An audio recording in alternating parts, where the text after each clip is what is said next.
And we're off. This should be fun. First night with the new little piggies, little temporarily at least, and we're gonna show the pigs, well, and show our dog the pigs for the first time. We gotta take care of the chicks, we gotta feed the horse. Yeah, let's get to it. I wonder how the pigs did last night. It was a little bit on the cold side. Got down to about 30. Come on, bud. There's no nails in this stuff, he's fine.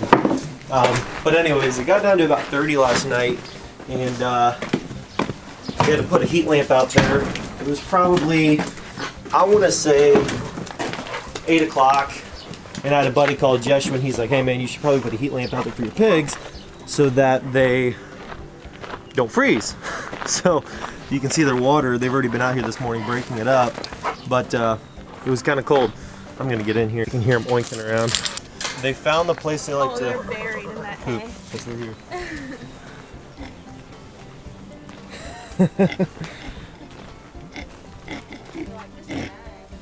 Well, I see one pig. Oh wow, there's another one down in there. Okay. Oh yeah, that one was buried. I was like, oh my goodness. Little Bear's never seen a piggy before. Don't get too close. Bear, they will eat you alive. That one's like, taking his time. Ew! See, that's what he thinks of you. He ain't never seen a little piggy before. No. First thing that dude did, he went straight to the food dish. I think that one's gonna be a chunk. That's the male. This one's been a little bit slow to checking out the feed bin, but that one over there has no hesitation. Runs right over there and munches away all the time. How do you feel, Bear? He wants to play with them, but he doesn't understand things. Yeah, he wants to play, but he doesn't understand that they weigh as much as he does. They're just more dense. Yeah, so we're gonna get their water just to make sure it's all broken up, and then I guess we don't really need to put any more feed in here right now. We might put in a little bit, but other than that, we'll come and top it off tonight. For those of you who haven't been properly introduced to Scout, Scout is our 20-year-old paint. But anyways, I'm not really a huge horse person. I don't really know much about him. All I know is this lady loves him, so we have one. Isn't that right, bud? He had a girly friend that we had for a while. It was actually my horse, but we ended up selling her because I just did not ride. I don't know. I'm one of those people that if you don't actually use an animal to fulfill its purpose, which is basically, you know, to be taken care of, ridden, you know, whether it's you're raising it for meat, whatever the case is, if it's not doing really anything to help you feel fulfilled and the animal feel fulfilled, at least when it comes to horses especially, because they're like a companion, it shouldn't just be sitting in the stall. And like, he would get ridden, and this is my wife's horse, but my horse, I just didn't ride her. She needed somebody that was going to take the time to ride her day in and day out and work with her, because she was a young horse. She had a lot of energy. You know, like, he's 20 and he's still full of energy, but she was like a super rambunctious horse. And I'm like, you know what? She needs somebody who's going to work her day in and day out, because that's what she wants. Every time we get on, she gets excited. And if I'm not riding her, I just feel like that's me doing her an injustice. Here's where we are storing the grain. We gotta get some bins though. We only have the one bin right now, and I think that's gonna run into a problem because I don't want the feed getting either damp or molding or just getting, you know, into by the mice, getting messed with by the mice. So we want to fix that. We got to pick up some plastic bins today. And then here's the chicks. These cute little guys. You know, when my wife was first telling me she was going to get chicks, and I was kind of against it because I'm like, you know, like 6 chicks is cool, but you know, why do we need to get the chicks? But then once I started thinking about it more, I'm like, okay, let's get the 10 chicks. That's going to be enough for us to have our like 6 eggs every day between the both of us combined that we consume. If we have any extras, we have some family that I'm sure will take some off our hands. Not to mention, if we ever need to have like a good source of protein or something to eat, eggs are going to be available whether they are available at the grocery store or not, which in the recent times, some of you may know that that has been an issue. We used to go to the grocery store and never had a problem. Recently, we've gone to the grocery store and sometimes there's no eggs to buy. So kind of crazy, and I'm like, you know what? This is a good idea. Same with, you know, just meat. Even like when it came to getting the pigs. We went to the store, and there were some stores that still had some stuff, but there was a couple of days when you would go in and everything was wiped out, and they had to limit people on how much meat they could take. People are just taking all of it, you know, preparing for like this 6-month quarantine or something stupid. Now they're talking about how they're gonna reopen the economy and everything soon, and that it's just, yeah, I don't know. People are just kind of overreacting, I think. But regardless of how people are reacting, we'd rather be prepared than not prepared. So that's why we're doing it. Is that right, guys? I do want to show you what I did for them last night, and I wanted to check on that light because I didn't really take a good look at it this morning to make sure that the light is still in its position that it was supposed to be. But if you come take a look in here in the hog house, I hung the light up in the corner. That way it would kind of put up a little bit of heat to keep these guys a little bit less chilled at night.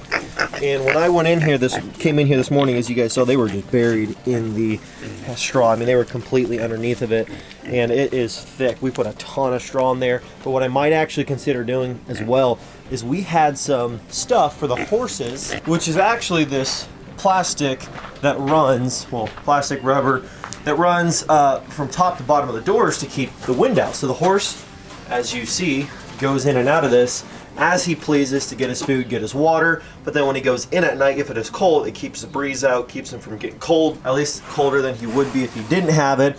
So I'm thinking I might do the same thing actually for the hog house. Not that they absolutely need it, but if it does get down to like 30 again, they are still kind of small at the moment. It might be kind of nice if they can have a complete windbreak and go in there and keep the cold air from setting in there at night and contain the heat a little bit better. Bear running around. He doesn't get to come in the barn much, so he has a good old time. The problem is, is this the first time he's seen the chicks too? Yeah. So he's never seen the chicks, so we're, kind of nervous because you don't want him like jumping in there and thinking it's a little chew toy, because at the moment, anything that squeaks, he's all about it. He's all about it. So anyways, you can hear him whining because he wants to play with him. You can't play with him, bud. Probably his favorite time of day. Breakfast. Look at him. Ears back. He's like, oh yeah.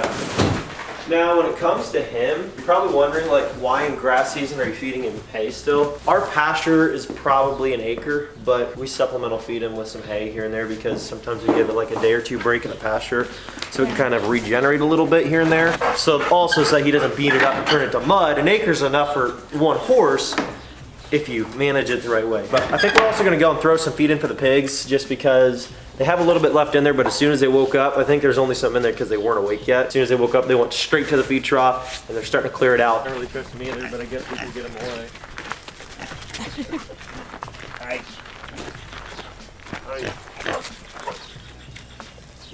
They're like trying to eat it out of the air. They didn't eat the potatoes as much as I thought they would. No, and they could be nervous too. But all we're gonna do this morning is put 2 pounds in there, and then basically just see if they clean it up by night. If they clean it up by night, we'll put another 2 pounds in there. But we're probably gonna inch it up as they get bigger. I told her we'll probably increase it a pound or two a month because we're only gonna have them for 5 months. But that way, you know, as they get bigger and their appetite grows and they're growing and need more feed, they just get a little bit more each month. He's gonna grab you. Yeah, watch him. Once those things are 300 pounds, Bear, you ain't gonna want to mess with them. He just thinks we're moving. Hi, bud. Hi. Hi. Look, Scout's off. I got him. If you want to grab him so he doesn't get under into the horse fence or something. He thinks it's all fun and games. He doesn't understand the dangers of these things once they get bigger.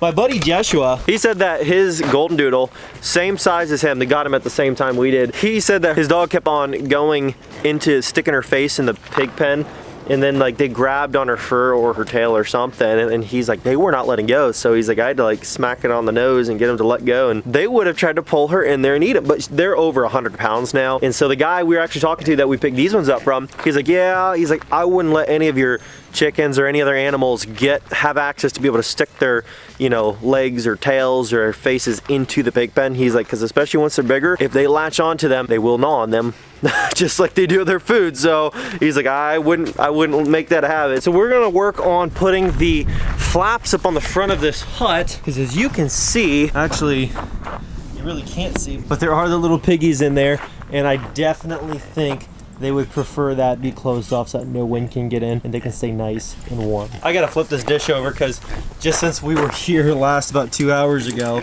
they sink and flip their water dish over. I'm gonna flip their water dish back over. We're gonna get to working on that plastic to run across the front of that.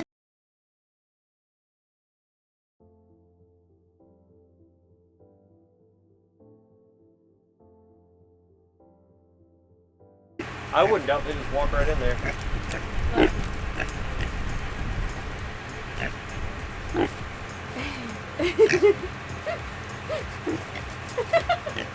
It's like a wagon. Hopefully they don't eat it. We'll see if it lasts tomorrow and then we'll decide if we want to keep it or not.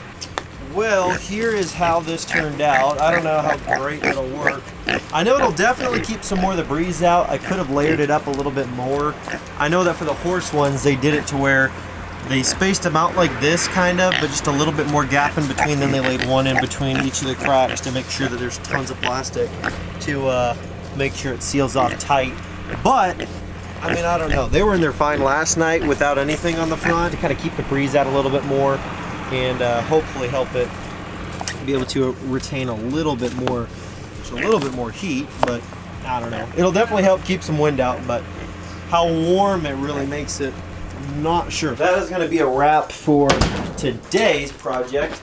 I just had to go and retrieve Scout and put him back in his pen. He's been grazing all day in the grass, so we put a third of a bale in there for him to munch on throughout the night if he gets hungry for a midnight snack and start off his morning. We got the pig pen all up in order up to this point, and they are already used to that rubber flap system we got on there, and they use it like no problem. And I'm probably going to get like 3 more strips and hang one in the middle on the far side and on the opposite side so that it completely seals off most of the breezeway coming in, other than that one gap that's still there. Let me know if there's anything else you guys think I should do to that hog hut to make it any more suiting, any more weather friendly, other than what I'd like to do already, which would be essentially putting a 2x4 up on its side across the top, you know, edge up. Maybe run a couple down along there, cut at an angle, and then run some steel that overhangs the sides and comes well up over the front, and then it'll run the actual runoff off the back of that hog hut so that the water doesn't sit on top of there, you know what I'm saying? So nothing's happened yet. We haven't had any weather, but that is something I'd like to do before that happens. We do have some steel that I could use right now to make that go very smoothly. We have plenty of 2x4s and materials around. That's where we're wrapping it up for the day. Tomorrow may be a new project. We do have a feeder plan that I would like to pursue, so we might take that on in the following video. Anyways, guys, hopefully you enjoyed the video. Thank you so much for watching. If you have not subscribed to the LNP Homestead channel, you should do that right now. Hit the red button, turn it gray, keep your post notifications on, and be ready for all the next videos. And we will catch you guys in the next video. Really? I just filled that up.